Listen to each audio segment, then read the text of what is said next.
You know, stairs can be a tricky thing, especially if you have trouble with those knees of yours or your balance. Most stairways and staircases, yes, have a handrail to make it easier for everyone involved to go up and down. But what about those steps in and out of the garage? Or the ones in and out of the backyard? This weekend's new to Lou 2 is the Hold Tight Handrail, a durable jam and wall mounted handrail that brings stability to those small staircases both inside and outside the home, making short stairways more navigable by senior citizens and handicapped people, and giving everyone a boost of confidence when negotiating icy steps, uneven porches, slippery flooring, and other unfavorable footings.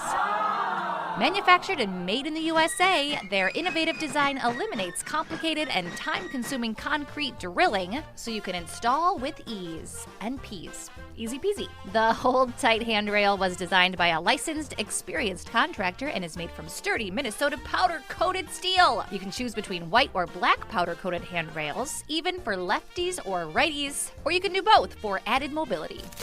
The Hold Tight Handrail goes for $124 each, and you can find out more on Lou's YouTube HouseSmarts channel. Hey, and while you're there, be sure to subscribe.